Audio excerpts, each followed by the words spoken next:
Hello, welcome to The Guide Show. I'm Michael Odato. I'm here with Gabrielle Wilder. Today we are talking about Bang a Boomerang, a documentary on ABC One about ABBA. ABBA in Australia. Even better. This is a great look. This is almost like the sequel. It's a documentary sequel to ABBA the movie, because in a lot of footage from ABBA the movie, I think, is in this documentary. Certainly to my eye, having recently watched ABBA the movie, and love it. It was great. I love it. And it was, it almost kind of, it sort of takes that moment in time, which was Australia's love affair with ABBA, and kind of revisits it all these years later, and sort of talks to people who were there, who are in glimpses of and in moments of ABBA the movie and in crowd shots, and kind of plucks people, which is an extraordinary thing for a documentary to do in many respects. I often watch these documentaries and sort of watch a film like ABBA the movie and think, whatever happened to that little girl, or wonder whatever happened to that little boy, or whatever. What happens when these people grow up and move on, and they're captured in a moment in time, and this kind of does that. Yeah, it's quite extraordinary. I mean, I would have thought, because they've basically, well, they never officially split up, apparently, but they haven't done anything together for so long, and I would have thought there wasn't really anything more to be said, but really, this is wonderful, this documentary. I just loved it. I really, it was such a joy to watch. I have to say, I am an ABBA tragic. When I was a kid, I had a wall plastered with every picture from every magazine, and I still love their music, and as does my mum. We're an ABBA household.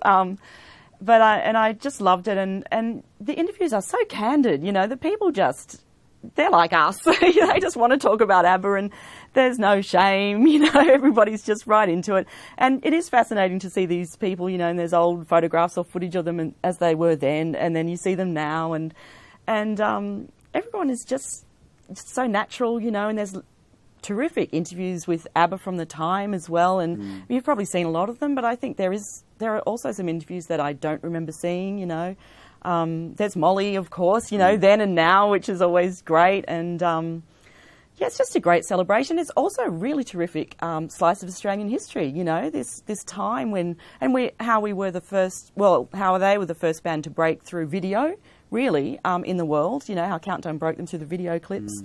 And how Australia was the first country to really give them the hits, and then, when the love affair was over, it goes through and how we, once Fernando was number one for 14 weeks or however long. We had enough. That's it, we had enough, but, then they went on to England and had, a whole lot of hits over there. But I loved it. I really, really loved it. Let's have a look.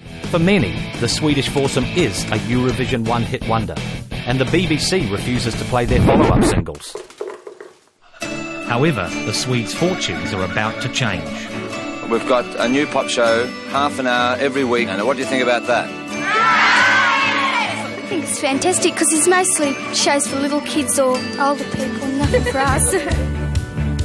It will take Australia to put the Eurovision winners back on the road to success. But first, we have to take 2 giant cultural steps.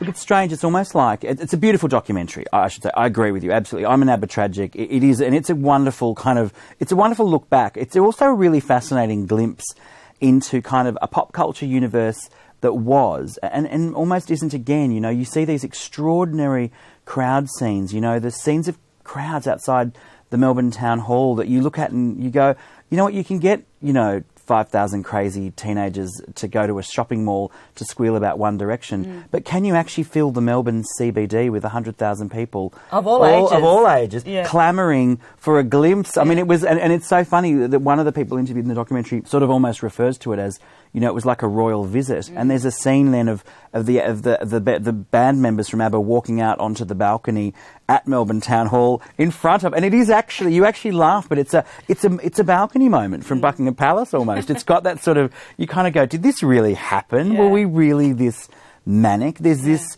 sort of the mania that surrounded it. Look, it's a wonderful documentary. It is a lovely sense of nostalgia. It's full of music. It's, it's very wittily presented as well. Good use of kind of archival footage as, too. It's really good. And I think it's knowing. I think it has a kind of, it's but very aware not arch of, and not cynical not at all. all. No, but it's very aware of the fact that you can love ABBA, gently mock them, adore the memory, and kind of feel a bit embarrassed about it at the same time. You can do all of those things. Yeah. It's good fun. It is. That is Bang a Boomerang. It screens on ABC One. We will see you next time.